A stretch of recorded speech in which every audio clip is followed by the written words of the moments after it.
It's time for Supply Chain Now Radio, sponsored by Apex Atlanta and Talent Stream. Broadcasting live from the supply chain capital of the country, Atlanta, Georgia, Supply Chain Now Radio spotlights the best in all things supply chain. The people, the companies, the technologies, the best practices, and the critical issues of the day. Now, here are your hosts. Scott Luton here with you on Supply Chain Now Radio.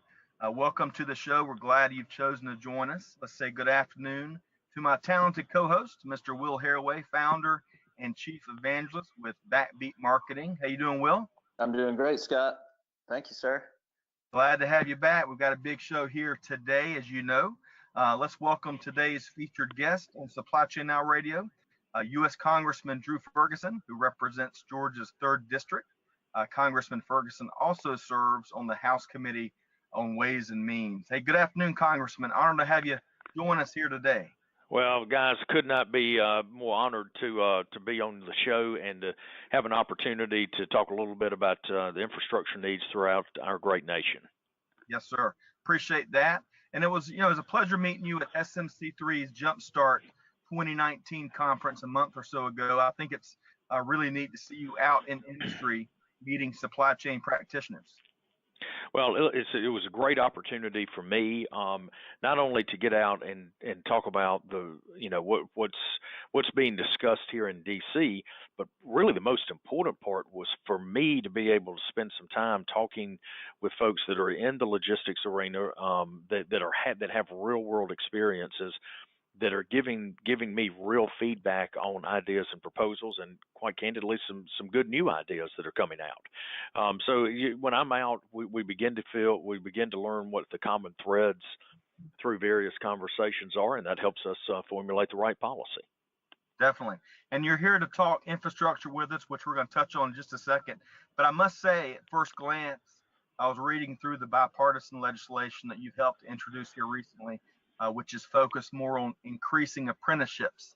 And I'll tell you, that is certainly beneficial. It's very practical policy making that always gets my vote, and it's going to help our industry. We hear a lot about talent, as you might imagine, in the supply chain space. But seeing practical legislation like that come to the floor is very encouraging. Well, I appreciate that perspective on it, and it is something, again, when we're out talking to business leaders, and almost every single sector of the economy, but particularly in transportation and logistics, we have got to have more people coming into the workforce. We need our fellow Americans participating in this, and as you well know, the supply chain arena and logistics is an absolutely phenomenal set of careers, and it's such an integral part of our economy. So if we can drive more people to that to help fill a need in the industry, we always look for good ways to push legislation to do that. Well, we appreciate it. And so we've got a few minutes with you here, Congressman Drew Ferguson, here on Supply Chain Now Radio. We want to talk infrastructure, big area of concern for our listening audience in the supply chain world. As you kind of alluded to, Congressman, the backbone of end-to-end supply chain is transportation and logistics. You've got to be able to efficiently move stuff, right? Locally, nationally, across the globe. Now, not that our transportation system is the end-all, be-all when it comes to infrastructure, but it's certainly a critical element. So, Congressman Ferguson, on the heels of any progress that was made on infrastructure in the last session of Congress, what do you think the prospects are of getting a large-scale infrastructure bill passed in the 116th Congress? Yeah, I think there are going to be really good opportunities as we get further along in this session of Congress. Infrastructure is an area of discussion that gets great bipartisan support. There's certain areas of congressional work up here that touch every single congressional district. Things like infrastructure happen to be one of them. And when you've got that many people coming together, you can usually find a path forward. The challenge in all of this, of course, is going to be how do you pay for it? And while we can all put together a list of major priorities, the key will be where do we find the dedicated revenue streams in order to accomplish the infrastructure goals that we set. So that doesn't mean that we can't find that. That just means that we've got to have a lot of really good conversations. And my best guess is that there's no one silver bullet that will cure all of these funding needs. It's probably going to be a collection of items. And I think if we commit ourselves to that, we can find ways to accomplish these goals. Mm. And it would strike me as that much like creating apprenticeships are bipartisan. I would assume that addressing these infrastructure issues will also be bipartisan. I think there's a really good bipartisan conversation around this. I think the two things that we have got to get our mind wrapped around as a Congress is how do we deal with the revenue issue. I'll say this again and again, and this is where the split typically will come. Do we do it through simply something like a gas tax? Do we try to borrow more money and push it through the general fund? Are we looking at vehicle miles traveled, some other type of user fee? This to me is one of the big sides of the equation. The second component of this will be in the regulatory world. Look, we all want to do things that are good from a regulatory standpoint that creates, that increase motorist safety, travel safety, worker safety, all of those kinds of things. Listen, we are all in to protect the environment. The question becomes how do we balance the regulatory environment so that it is performance based and not punitive? And I think if you can figure that out and you can figure out how to build projects more quickly and more efficiently, then you don't need as much revenue, and it gives us a little bit more flexibility in the revenue discussion. Mm. Well, so let's dial in on a certain specific aspect of infrastructure. Here at Supply Chain Now Radio, we've been taking our show on the road more and more. And unfortunately, there's still chunks of our state, and I'm sure across the country as well, that aren't as connected to the digital world. So, specifically rural broadband service. So what can we do about this issue, Congressman? Well, I think the challenge for us is that we've got to find a different model to work within. Currently, it becomes increasingly difficult. Every time we say that we want to build out broadband, we go and we look at the internet providers. Some folks, like, not to pick on anyone, but somebody like an AT&T or Verizon or Comcast, they all do an amazing job with the services that they provide. But we're asking them to go into something that doesn't fit their business model. And so then we try to dump more money into it to compensate for the economic viability gap that's there. And I don't think that currently the way that we're looking at it is the right way. I would like to find a different pathway, and there's some unique discussions that are going on right now that would change the funding model and the expected rate of return on people's investment so that there could be more opportunities for the private sector to invest in this. I think if we can do that, and we can get private capital to flow into this through a new mechanism, then there's an opportunity for a faster and more complete build out. Congressman, a little sidebar opinion. If we get more folks in Washington talking return on investment, I think we're going to be cooking with grease real quick. So I love how your perspective lines up there. So let's think about, when I think a lot of folks think of infrastructure, I think most people only think of highways and byways. But, in reality, when we're talking infrastructure, we're thinking much more broadly than that. Schools, levees, water systems, approach to hazardous waste, the whole, really the ecosystem, the holistic approach to infrastructure. We were down in Orlando at an APICS conference in January where this engineering association was next door to us conducting a conference. It was the American Society of Civil Engineers, also known as ASCE. Lots of acronyms in supply chain. We love it. So every 4 years, at Congressman Ferguson, as you might know, the ASCE issues a infrastructure report card. And I happened to pick up the latest one when I was down in Florida. The last one was published in 2017. At that time, this latest infrastructure report card, it gave the U.S. a score of D plus. That's hard, and strikes me as a wake-up call of sorts. Now, I imagine, as busy as you are, Congressman Drew Ferguson, here on Supply Chain Now Radio, I doubt you've had a chance to dive deep into this huge, comprehensive report. But could you speak to some of its key takeaways and findings? Sure, and look, I'm gonna go back to my days of being a mayor at the local level, where we dealt with water issues, wastewater issues, natural gas issues, even some on the telecom side, and the roadways. And I can tell you that being a mayor of a city that had not had major infrastructure improvements done in probably about probably about a 50-year period, we really struggled to find creative ways to build this infrastructure out.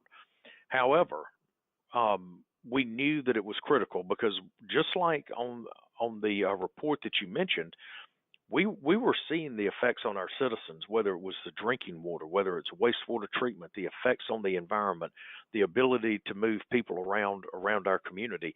One of the things that's on that report that's pretty interesting and that we all think of as a real quality of life issue are our parks and recreation spaces. Sure. So I'm not surprised that the marks are so low because, again, unless you are intentional and you wake up every day dedicated to fixing that infrastructure in a given community or a given county or a given state, it will fall further and further behind. And we did it at the local level by making an intentional effort to take proceeds from economic growth and turn them back into our infrastructure. We did that. We did it successfully, and now it's paying for itself. So it's pretty. If folks aren't willing to take that step, you're going to continue to see it fall further and further behind. And I'm saying that as a former mayor and looking at it at the local perspective, but you could apply that exact same conversation to the federal government. The longer you go, the more expensive this gets, and it becomes harder and harder to solve. And that's, again, where we have run up against this wall with the funding issue. We had better start taking significant steps in all areas, or the cost is going to be too great to bear down the road. Yes, sir, you're right. And if our listeners checked it out at infrastructurereportcard.org, they'll see where the estimate to address infrastructure just 12 years ago was over $1 trillion, $1 trillion. Now it's estimated to be over $4 trillion to address infrastructure in a meaningful way. So, but here's some good news. Let's finish on some good news. At least it's interesting. If you look at the report card, they give most states a grade. Here in Georgia, we were given a grade of C plus. Got a C, baby. Passing grade. Absolutely.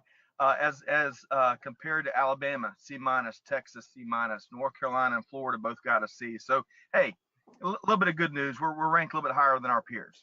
Well, look at what it's taken to get us there. Number one, an intentional effort through some really good leadership at the State House to make investments and to, quite candidly, take some very, very tough votes to do things like raise the motor fuel tax in our own state to make investments to do the things that the federal government has been unable or unwilling to do. Mm-hmm. So it goes to show that when you are intentional and you do make those investments, you do get better results on that. Yes, sir. Absolutely. So, Congressman, we're looking forward to seeing the progress that you and Congress make doing the people's work in the months ahead. We'd love to have you back on Supply Chain Now Radio to kind of give your report card of how we're doing as we look to address our nation's infrastructure needs. Well, gentlemen, always happy to spend some time and would be more than willing to come back on and talk as we move through this session. There will be a lot of important topics, but the one thing that I hope that everybody listening to this show knows is we need your feedback, we need your ideas, we need your creativity, and most importantly, we need your voice up here speaking to all members of Congress, asking them to get on board with this issue. And I noticed, Congressman, on your website at ferguson.house.gov, I believe your office is conducting a survey of sorts to get more input from Georgia, right? Yeah, we want that feedback. We take it all in. Sometimes it's representative of just certain areas of the state. Sometimes it's representative of the entire state.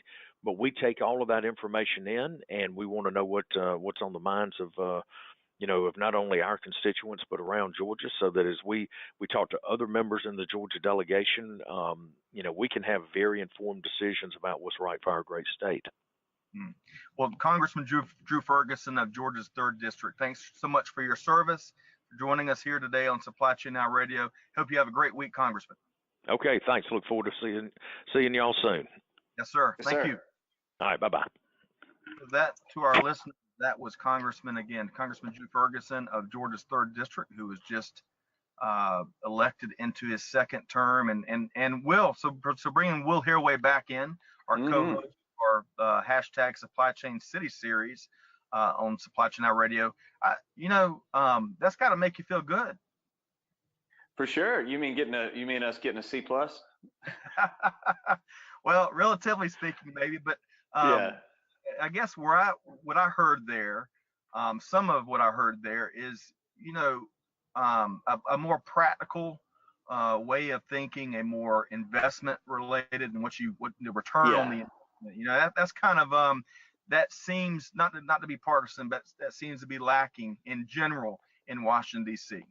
No, for sure. I mean, the more that anytime you can hear about return on investment, that sounds, like something that, that we in the business community think about with every investment that we make, so it's nice to hear him thinking along those lines. And I liked, his analogy of taking it down to the local level of back when he was the mayor of West Point, Georgia, to explain it on that level does make a lot of sense, as far as, even when anytime you're dealing with an infrastructure issue, even with a small town like West Point is, it's a bear. So imagine what it is with, obviously a state and a country and on and on, so it does take focus, and it sounds like, at least from his perspective, that he is looking to help lead that charge. Absolutely. So for the second half of this episode, Will, we're going to be talking about some of the top things to know in supply chain now. And it's only Monday at 2:17 p.m. Yeah. But it's a big week already. What's been on your radar? Oh man, I mean, like you said, we're not even through Monday, and we've already probably had the biggest news we're going to have this week. Rhodey, whom I learned about. I mean, I knew about them, but I got to see, I got to see their presentation at the Georgia Logistics Summit just last year, which I believe you were moderating that summit there, Scott, or at least that session that they were on. But Rhodey raised $37 million in new funding. They announced that today, and that includes an investment from our friends over at Home Depot. Over in Smyrna, the Orange folks. So just to catch people up if they don't know what Rhodey is, they are a startup here in Atlanta, and what they do is they basically employ drivers who are already on the way to go somewhere. Like, for instance, if you're, Scott, on your way to up to Clemson, for a football game, right? Then you could say that you are available, or the back of your Honda Accord or the trunk of your Honda Accord is available for a load. You could take a shipment of something, whatever it is, boxes, widgets, call it what you want, but you would be available to be on hire to take that up to Clemson, deliver it, and then go watch a football game. Love it. And that's basically, they call it an on the way model. It uses an app to tap into drivers already that are on the road doing something. And they already work certainly with Home Depot. They work with Walmart. They do, which has been a major help to Delta, because they take your delayed luggage. When you lose your luggage, it's happened to me. I'm sure it's happened to you and all the listeners. When your luggage gets delayed and misplaced over a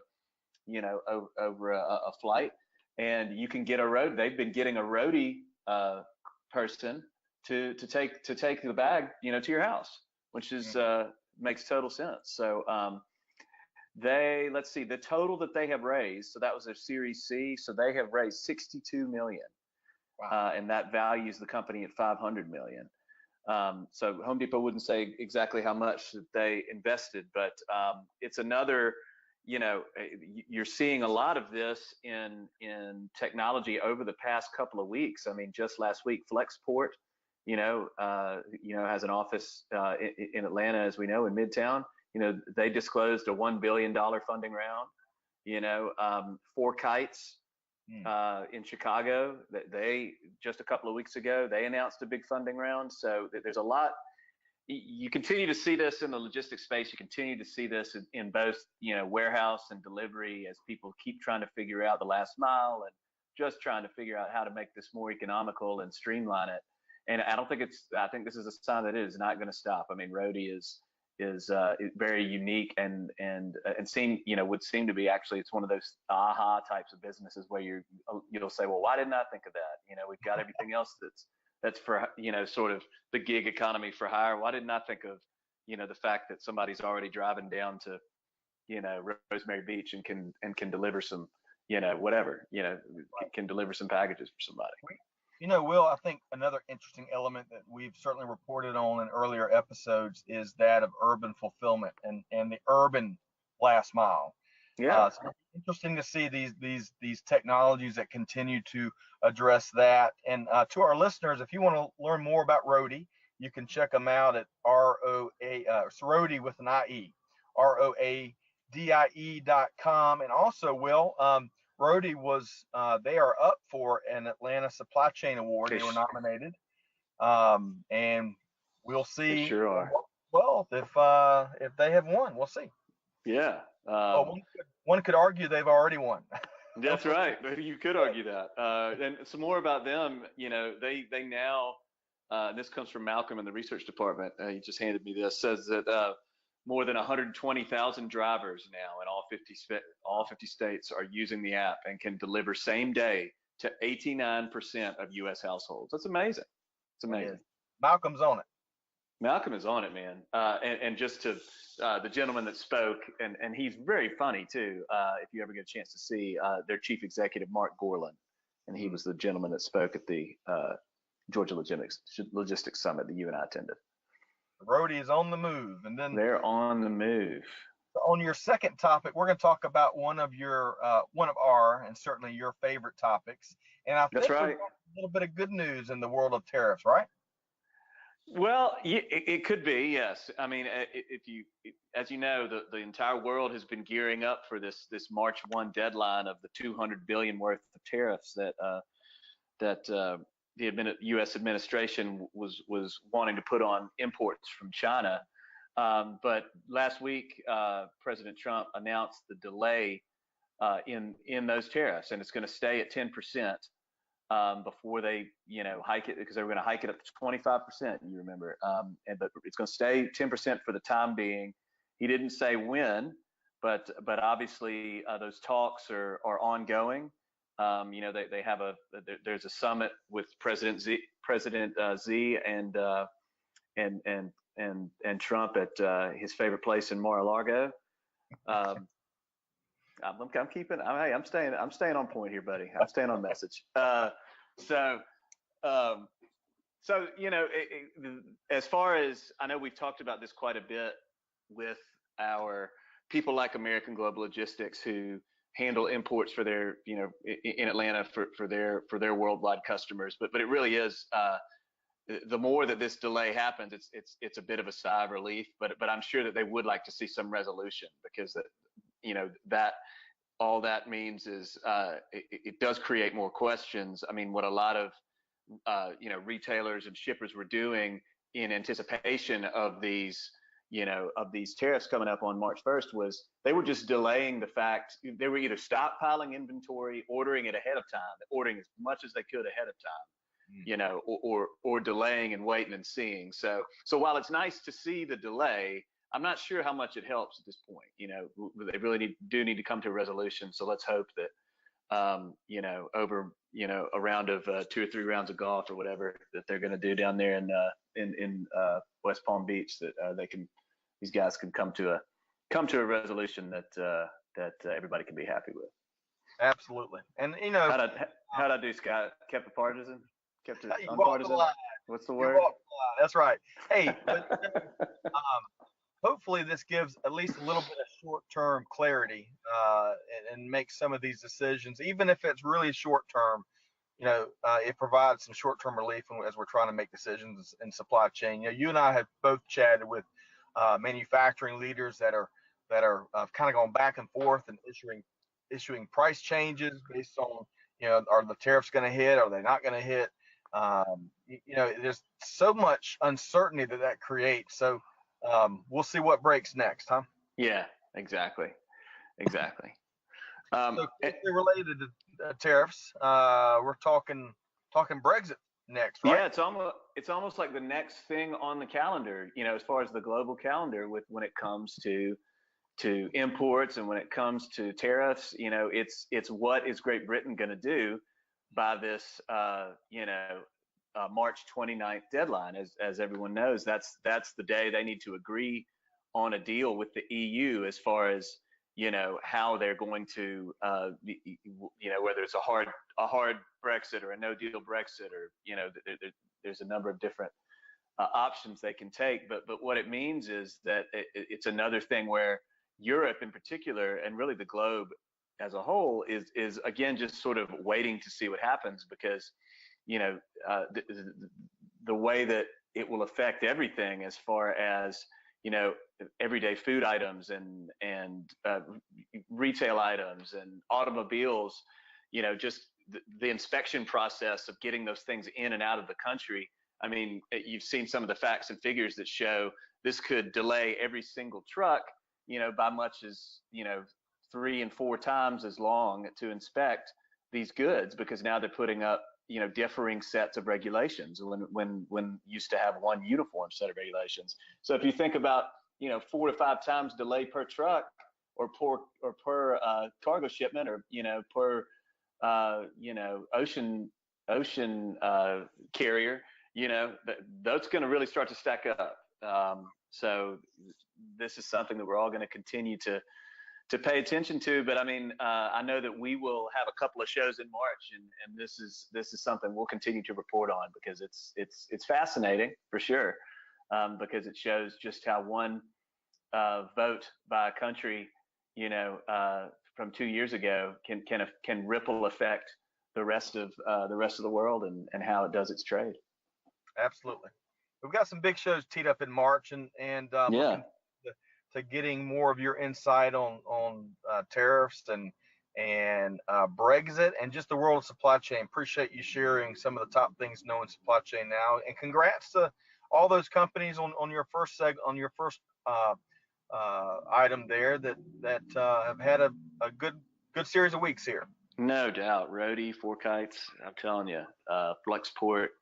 It's impressive to see, because I think people were going to see, I think people thought that this was a wave that was going to end, when it comes to logistics investment with VC money.